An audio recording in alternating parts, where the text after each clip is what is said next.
Hello दोस्तों, कैसे हो आप सभी लोग। आई होप आप लोग अच्छे होंगे। तो आज का जो टॉपिक होने वाला है हमारा, वो देखा जाए तो कोई नॉर्मल टॉपिक नहीं है। और जो भी अपनी लाइफ में बड़ा कुछ बनना चाहता है या फिर करना चाहता है, तो उसकी लाइफ में एक ये सिचुएशन आती है जिसकी हम बात करने वाले हैं। और उस सिचुएशन को किस तरीके से हर कोई हैंडल करता है या नहीं कर पाता है, उसके बारे में हम बात करेंगे। तो देखो, हमें कोई भी काम अगर अपनी लाइफ में करना पड़ता है, करना होता है बड़ा, तो उसी में रुकावट के लिए आती है फीलिंग्स, जो एक बहुत ही बुरा वाला काटती है ना। जैसे समझ सकते हो ना तुम लोग, फीलिंग्स। और लोग कहते हैं कि भाई फीलिंग्स में कुछ भी कर सकते हैं। सही कहते हैं लोग कि फीलिंग्स में कुछ भी कर सकते हैं। बट अगर फीलिंग एक तरफ की हो और दूसरी तरफ से भी वही सेम फीलिंग होती हो, तो जो बंदा होता है ना, वो अपना काम करता रहता है और उसे प्रॉब्लम नहीं होती, उसके करियर में कोई रुकावट नहीं होती। बट जब सामने वाला बंदा तुमसे बात नहीं करना चाहता है और तुम अकेले ही उन फीलिंग को लेकर चलते हो, तो बहुत ही ज़्यादा प्रॉब्लम होती है। जैसे कि तुम ना ही अपने काम पर फोकस कर पाओगे, ना ही स्टडी पर फोकस कर पाओगे, और ना ही उन चीज़ों पर कर पाओगे जो जिस पर तुम करना चाहते हो। क्योंकि फीलिंग्स हमारे मन में ओवर थिंकिंग, स्ट्रेस और थकावट ये सब लाने लगती हैं। बट मैंने बहुत सारे लोगों को ये करते देखा है कि वो इधर उधर सॉन्ग वगैरह सुनकर वो कहने लगते हैं कि मैंने अपनी फीलिंग्स को ख़त्म कर दिया। नहीं भाई, बिल्कुल ऐसा नहीं है, क्योंकि फीलिंग्स को ख़त्म करना नामुमकिन है। क्योंकि इस दुनिया में जो चीज़ भी आई है, फीलिंग्स, ऊर्जा, कुछ भी ए टू जेड कुछ भी, उसे ख़त्म करना नामुमकिन है। क्यों? ये आप लोगों को पता होगा। आप लोगों ने 10th या फिर और क्लासों में पढ़ाया गया होगा, उसके बारे में देख सकते हो आप लोग। वो थोड़ी अलग चीज़ है। बट इन्हें तो लोग कहते हैं ना कि फिर इससे बचा कैसा जाए। तो हम इन चीज़ों को ख़त्म नहीं कर सकते, लेकिन डाइवर्ट कर सकते हैं। इस फीलिंग को उस चीज़ की तरफ ले जा सकते हैं। मतलब कि अगर तुम किसी एक काम को कर रहे हो, ठीक है, उस काम में तुम्हें वो चीज़ नहीं मिल रही है जो तुम्हें चाहिए, और तुम्हें लग रहा है कि अब ये बेकार है, लेकिन उसके लिए तुम्हारे अंदर फीलिंग्स जुड़ी हैं, तो वो फीलिंग्स तुम किसी और काम में लगा सकते हो, जिसकी मदद से शायद इस काम में तुम्हें अच्छे से रिजल्ट ना मिला हो, बट उन्हीं फीलिंग के साथ तुम दूसरा काम करो। तो आई थिंक वो पहले से बेटर होगा। और वही एक सेम होता है हमारे रिलेशनशिप में, कि सामने वाले को हम लोग अपना पूरा एफर्ट देते हैं, सब कुछ देते हैं, लेकिन दोनों तरफ फीलिंग ना होने के कारण हम लोग अक्सर ओवर थिंकिंग करते रहते हैं। कहते हैं कि मैं उसके लिए ये सब कर सकता हूँ, बट वो मेरे लिए कुछ करना ही नहीं चाहती। तो इसी फीलिंग के साथ हम लोग जीते रहते हैं। देखो, मैं पहले ही आप लोगों को बता देना चाहता हूँ कि इस वीडियो का कोई भी गलत मतलब नहीं है।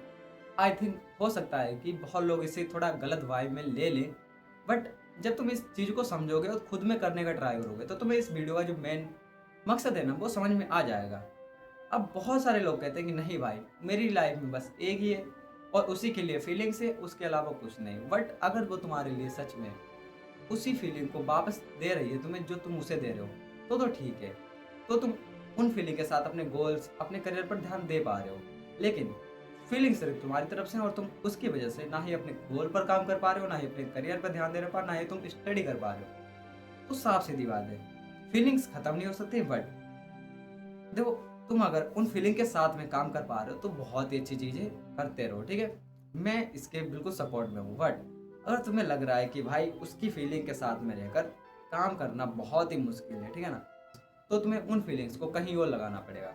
तुम मेरा मतलब समझ ही रहोगे कि मैं क्या कहना चाहता हूँ। देखो, हाँ, ये थोड़ा गलत हो सकता है कि एक के अलावा दूसरी नहीं होनी चाहिए, बट ये देखो नॉर्मल सी चीज़ है इस वर्ल्ड में। उस चीज़ के लिए फीलिंग्स में रहकर उलझना, वो एक बहुत ही बड़ी बेवकूफ़ी है। और ये जो फीलिंग्स और लॉयल्टी वगैरह है ना भाई, ये सच में कह रहा हूँ, सिर्फ मूवीज़ में होता है। रियल लाइफ में बहुत ही कम तुम्हें रेयर चांस है ये देखने को मिलेगा। मैंने खुद से इसे फील किया है, ठीक है, तो मैं बता पा रहा हूँ। तो वही है कि अगर तुम्हें अपने फीलिंग्स को अगर किसी और की तरफ ले जा रहे हो, तो अच्छी चीज़ है भाई, ले जाओ। मैं इसके बिल्कुल सपोर्ट में हूँ। बट बहुत सारे लोग साथ कह सकते हैं कि नहीं भाई, ये गलत है, एक के अलावा दूसरी नहीं। भाई, जब तक तुम्हें वो एक नहीं मिल रहे ना, तब तक या फिर तुम उन्हीं फीलिंग के साथ, उस उलझन भरी फीलिंग के साथ काम कर पा रहे हो अपने गोल्स पर, करियर पर, तो भाई ठीक है, करते रहो, कोई दिक्कत नहीं। लेकिन तुम अगर उन्हीं फीलिंग्स में फंसे हुए हो, काम नहीं कर पा रहे, तो भाई उन फीलिंग्स को कहीं और कर दो, दूसरी ले आओ लाइफ में। ठीक है ना? समझ रहे हो ना क्या कह रहा हूँ? दूसरी ले आओ। अब होगा क्या कि देखो, शुरू में तुम्हें बुरा लग सकता है, उसे भी बुरा लग सकता है, ठीक है, ये एक नॉर्मल सी बात है।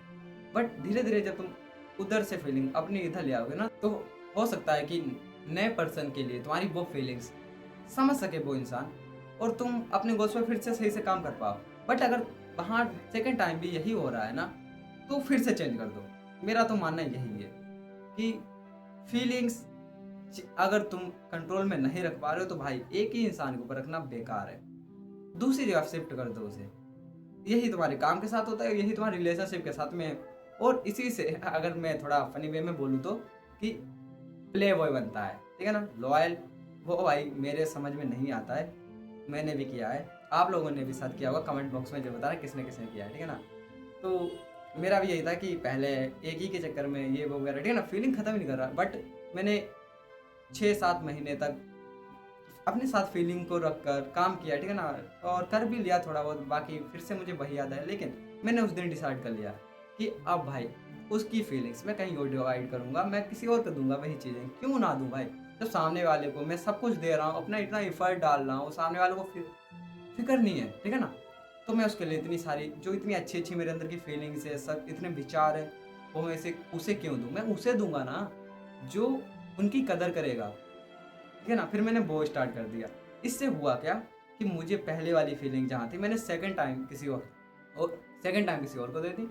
तो मैं अब इससे भी बहुत ज़्यादा खुश हूँ कि मेरी सामने वाली फीलिंग कहीं और है। अगर वहाँ से भी नहीं मिली तो मैं इसका सोल्यूशन जानता हूँ, उसी चीज़ को कहीं और इस्तेमाल कर लूँगा, जिसकी वजह से मैं अपने गोल्स, स्टडी, करियर और यूट्यूब पर ध्यान दे पा रहा हूँ।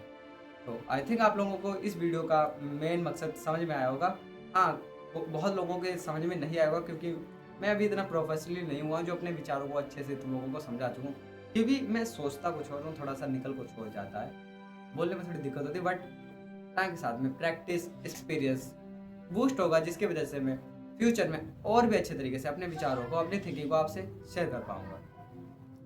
तो अगर तुम्हें अपने गोल्स और करियर्स पर सच में फोकस करना है तो अपनी फीलिंग्स को डाइवर्ट करना सीखो, अपनी फीलिंग्स को एक जगह से दूसरी जगह तक पहुंचाना सीखो। So thank you so much आज की वीडियो में। इतने मिलते हैं नेक्स्ट वीडियो में, जब तक के लिए गुड बाय। और कमेंट बॉक्स में बताना कि आप लोगों को ये वीडियो कैसी लगी।